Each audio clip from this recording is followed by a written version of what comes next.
What's up, everybody? Welcome to another edition of At a Glance, a series in which I give you an appetizer, sample, or glimpse into a particular faction in 40k. And the goal behind it is to help you decide if you want to look further into the Force on your own, or maybe even start collecting the Force as well. So up on the chopping block this time, by viewer request, is the Guardians of the Covenant Space Marine chapter. They are a Dark Angel successor from an unknown founding. So they are a member of the Unforgiven, and it's a chapter that's been requested at least twice, so multiple requests, so that's pretty cool. Now, with that said, they are a pretty cool chapter. I like them, and whenever I kind of get into digging up stuff on them, I always want to end up collecting them, but I always hold off on just paying them up because of reasons, I guess. But I do enjoy the Guardians of the Covenant quite a bit.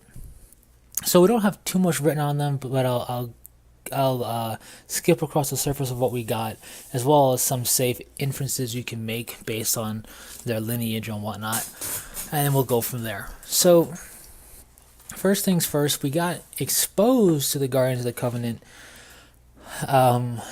when the Dark Angels got their their codex that was in during 4th edition, but it was in the style of a 5th edition codex. That's when we got the Disciples of Caliban. That's when we got the Consecrators, and that's when we got the Guardians of the Covenant.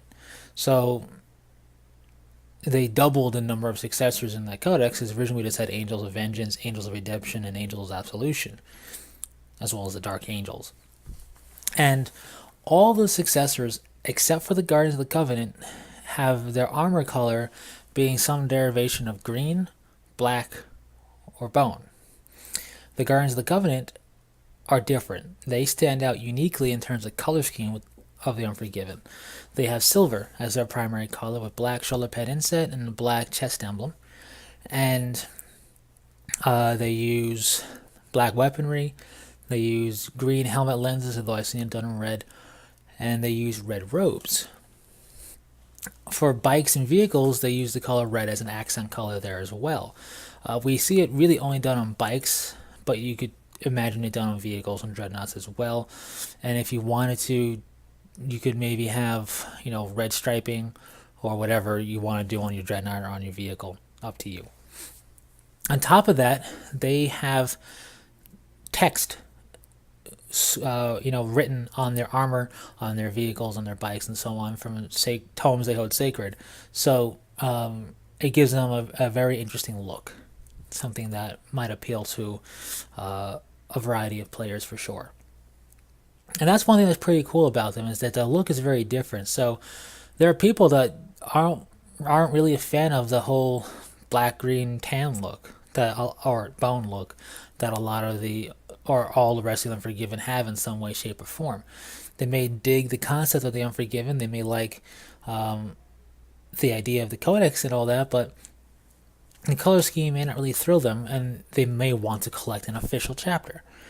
Well, the Guardians of the Covenant may be the answer for some of those people. I think it looks sharp, and it's pretty quick. The hardest part, or the part that would take the longest, really is their robes.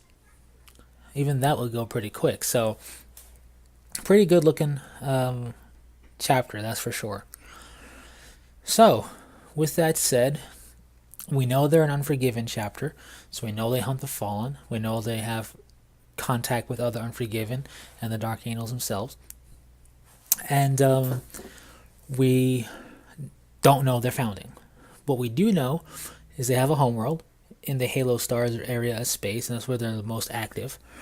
But in that area of space, we do know that the chapter is most well known for saving a whole subsector from Xenos persecution and subjugation.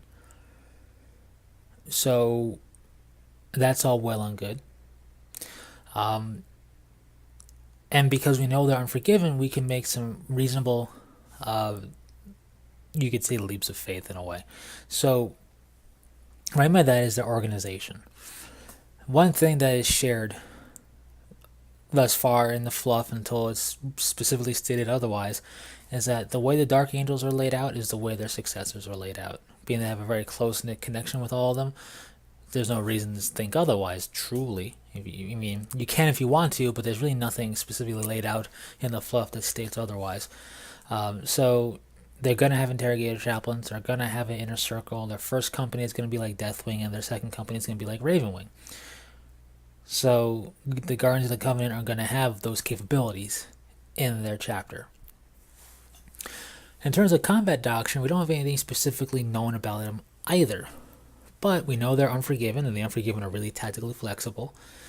And we do know they're extreme in their monastic nature. The Guardians of the Covenant are extremely monastic. They take the warrior monk thing very seriously, and to the extreme in terms of Space Marines. Space Marines kind of are called monastic warriors, just, as one of the ways you could describe them. And the Guardians of the Covenant truly are that. They're very studious, scholarly warrior monks, basically. So not only do they train for different ways to wage war, but they're also honing their mind to a razor sharp edge.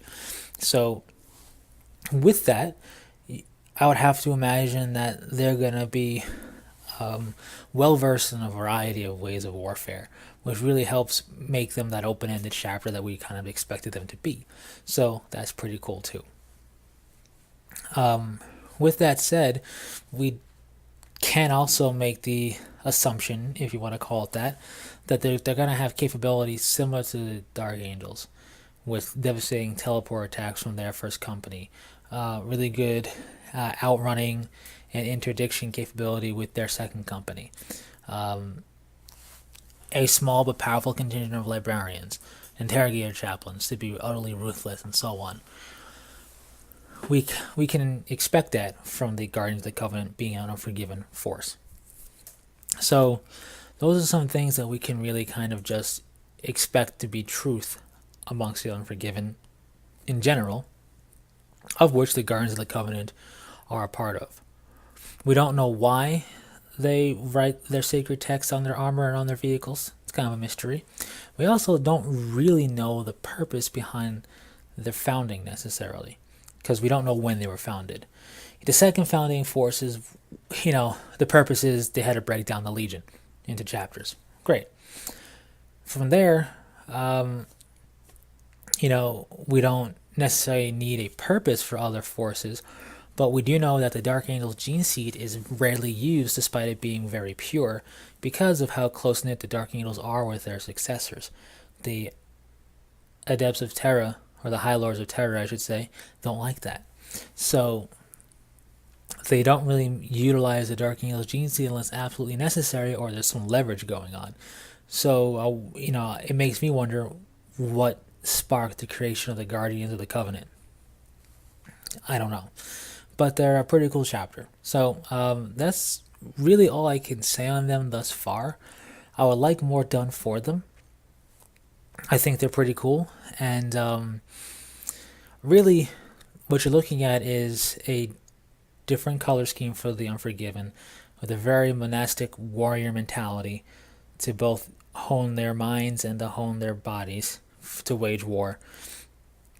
Very studious, very capable, and still mysterious and secretive. So, with that being said, I can definitely see the Guardians of the Covenant being appealing to people who may find the whole concept of the Unforgiving interesting, but can't really get behind some of the other Unforgiven members out there, either due to color scheme or certain other things. So, with that said, if you were so inclined to collect the Guardians of the Covenant, I would highly recommend the Dark Angels Codex. That's their home. That's where they're mentioned. And as being one of the Unforgiven, that's where you could find all the war gear that they would have access to is in this codex. However, at the end of the day, it is your force that you are collecting. And I say that because I have seen people play with Blood Angels, for example, utilizing the regular Space Marine Codex. Don't really know why, but that's the way they want to do it. Not the most popular concept, but nevertheless their force, so they did it. So really at the end of the day, it's whatever you want, but I highly recommend the Dark Angels Codex, because again, that's their home, that's where they're mentioned, that's where all their stuff is, basically. So I think it works out just fine not having to look any further but that codex. When it comes to models, Any of the generic bits and kits from Ford, Rule, and GW are going to work just fine. Space Marines have that luxury of having so much in terms of model range for them, and how interchangeable that it all is really leads to making some really cool looking models. They do make use of robes, so you're going to need to make use of some of the robe bits from the Dark Angels line. As long as it doesn't have the Dark Angel symbol emblazoned on the torso or on a shoulder pad, let's say go for it. We even see that as the case on one of the example models from GW. It's got a Mark 6. It's a Mark 6 robe marine, and the Mark 6 helmet has a Dark Angel symbol on it, but it's painted up in Guardians of the Covenant color scheme. So I just say go for it and not worry about it. So with that said, you got plenty of bits to choose from to really make it look awesome. Anything that's got a type of sword sculpted detail on the model would definitely fit in well with the Guardians of the Covenant, given their chapter symbol and all that. So even looking at the Dark Angels torso upgrades from the Horus Heresy could be something that could fit in nicely with the Guardians of the Covenant. But anyways, that's really it for collecting them. I say, as long as, again, the Dark Angel symbol is not the prominent symbol on the armor. So, as long as it doesn't occupy a shoulder pad or their torso, I wouldn't worry about trying to hide it or what have you. That does mean one of the torso bits for robes won't be usable because it's got the Dark Angel symbol emblazoned on it, but that's okay. You got plenty of other bits you can make use of. So, with that said, that's basically for the Guardians of the Covenant. I like them. I think they're a force that could definitely stand to have more done with them. And visually, I've always liked kind of the metallic armor color schemes out there. So visually, I very much like the Guardians of the Covenant a lot. If I were to collect a Successor, they're high up on the list of potentials that I would collect. So anyways, that's it for the Guardians of the Covenant. Thanks for sticking through it. Hopefully you've enjoyed and wasn't too boring. If you have any questions, comments, or concerns, or requests, leave them in the comment section. And until next time, take it easy.